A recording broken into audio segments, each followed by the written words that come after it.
Hello friends, എല്ലാവർക്കും logic പ്രോഗ്രാമിലേക്ക് വീണ്ടും സ്വാഗതം. ഇന്ന് LNP നിങ്ങളുടെ മുന്നിലെത്തിയിട്ടുള്ളത് പുതിയൊരു ടോപ്പിക്കുമായിട്ടാണ്. WhatsApp voice ടിപ്സാണ്, കല്ലക്കൻ ടിപ്സാണ്. അപ്പോൾ നിങ്ങൾക്ക് അറിയാമെന്നുണ്ടെങ്കിൽ നിങ്ങൾ എന്ത് ചെയ്യുക, സ്കിപ്പ് ചെയ്യുക, അല്ലെങ്കിൽ ഇത് നിങ്ങൾ ട്രൈ ചെയ്ത് നോക്കാം. ഓക്കെ, നമുക്ക് വീഡിയോയിലേക്ക് പോവാം. ആദ്യം നമ്മൾ വാട്സപ്പിൽ വോയിസ് മെസ്സേജ് അയക്കുമ്പോൾ ജസ്റ്റ് റെക്കോർഡിംഗ് ബട്ടനെ പ്രസ് ചെയ്തതിന് ശേഷം നമ്മൾ സെൻഡ് ചെയ്യാണ് ചെയ്യുന്നത്. അത് സെൻഡ് ചെയ്യുന്നതിന് മുന്നേ നമുക്കൊരു പ്ലേ ചെയ്യാനൊരു ഓപ്ഷൻ നമുക്കില്ല. അങ്ങനെ ഒരു ഓപ്ഷൻ ഉണ്ടായിരുന്നു എങ്കിൽ നമുക്ക് എന്ത് ചെയ്യായിരുന്നു, അതിന് ക്ലാരിറ്റി ഉണ്ടോ, നോയ്സ് ഉണ്ടോ, ബാക്ക്ഗ്രൗണ്ടിൽ വല്ല മിസ്റ്റേക്കുകളും ഉണ്ടോ, അല്ലെങ്കിൽ എന്തെങ്കിലും സ്കിപ്പായി പോയിട്ടുണ്ടോ, അങ്ങനെ എന്തെങ്കിലുമൊക്കെ അറിയാനായിട്ട് പറ്റുമായിരുന്നു. പക്ഷേ അങ്ങനെ ഒരു ഓപ്ഷൻ നമുക്ക് ഇല്ലാത്ത കാരണം കൊണ്ട് നമുക്ക് എന്ത് ചെയ്യാൻ പറ്റില്ല, അത് പ്ലേ ചെയ്ത് നോക്കാനായിട്ട് അതിൽ എന്തെങ്കിലും മിസ്റ്റേക്കുകൾ ഉണ്ടെങ്കിൽ അത് തിരുത്താനായിട്ട് പറ്റുന്നില്ല. ഓക്കെ, ഈ പ്രോബ്ലത്തിന് 2 സൊല്യൂഷനായിട്ടാണ് ഞാനിന്ന് വന്നിട്ടുള്ളത്. ഓക്കെ, അപ്പം നമുക്ക് എന്തൊക്കെയാണെന്ന് നോക്കാം.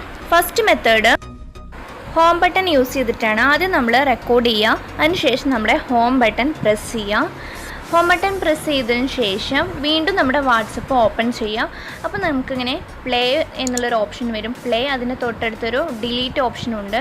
അപ്പോൾ നമ്മൾ എന്ത് ചെയ്യുക, പ്ലേ ചെയ്ത് നോക്കുക. പ്ലേ ചെയ്ത് നോക്കുമ്പോൾ എന്തെങ്കിലും മിസ്റ്റേക്കുകൾ, എന്തെങ്കിലും കറക്ഷൻ ഉണ്ടോ നോക്കുക. കറക്ഷൻ ഉണ്ട് എന്നുണ്ടെങ്കിൽ എന്ത് ചെയ്യാം, നമുക്കത് തൊട്ടടുത്തുള്ള ഡിലീറ്റ് ബട്ടൺ ക്ലിക്ക് ചെയ്തിട്ട് നമുക്കത് ഡിലീറ്റ് ചെയ്ത് കളയാവുന്നതാണ്. അല്ല, അത് കറക്ഷനൊന്നും ഇല്ല എന്നുണ്ടെങ്കിൽ നമുക്കത് സെൻഡ് ചെയ്ത് കൊടുക്കാം. ഇനി അടുത്തൊരു മെത്തേഡ് എന്ന് പറഞ്ഞിട്ടുണ്ടെങ്കിൽ ഓവർവ്യൂ ബട്ടൺ ഉപയോഗിച്ചിട്ടുള്ളതാണ്. നമുക്ക് ഓവർവ്യൂ ബട്ടൺ ക്ലിക്ക് ചെയ്തതിന് ശേഷം എന്ത് ചെയ്യാം, വീണ്ടും വാട്സപ്പ് ഓപ്പൺ ചെയ്യാം. ഇതേപോലെ തന്നെ ആദ്യം റെക്കോർഡ് ചെയ്യുക, അതിന് ശേഷം ഓവർവ്യൂ ബട്ടൺ പ്രസ് ചെയ്യുക, വീണ്ടും വാട്സപ്പ് തുറക്കുക. ഇപ്പോൾ ഇങ്ങനൊരു വിൻഡോ ആണ് നിങ്ങൾക്ക് കിട്ടുക. അപ്പോൾ അതിൽ ഇതേപോലെ പ്ലേ ബട്ടൺ ഉണ്ടാവും.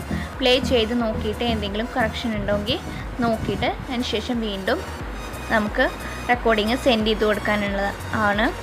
അപ്പോൾ നമുക്ക് പ്ലേ ചെയ്തതിന് ശേഷം എന്ത് ചെയ്യാൻ പറ്റും, നമ്മളെ വോയിസുകൾ നമുക്ക് സെൻഡ് ചെയ്യാനുള്ള ഒരു ഓപ്ഷൻ ഉണ്ട്. അപ്പോൾ നിങ്ങൾക്ക് ഈ വീഡിയോ ഇഷ്ടമായെന്ന് തന്നെ വിചാരിക്കുന്നു. ഇഷ്ടമായെങ്കിൽ തീർച്ചയായിട്ടും ലൈക്ക് ചെയ്യുക, ഷെയർ ചെയ്യുക, അതുപോലെ സബ്സ്ക്രൈബ് ചെയ്യാനും മറക്കരുത്. അതിൻ്റെ തൊട്ടടുത്തൊരു കുഞ്ഞു ബെല്ലൈക്കൺ കാണും, അതുകൂടി ക്ലിക്ക് ചെയ്യുക. Okay, thanks for watching.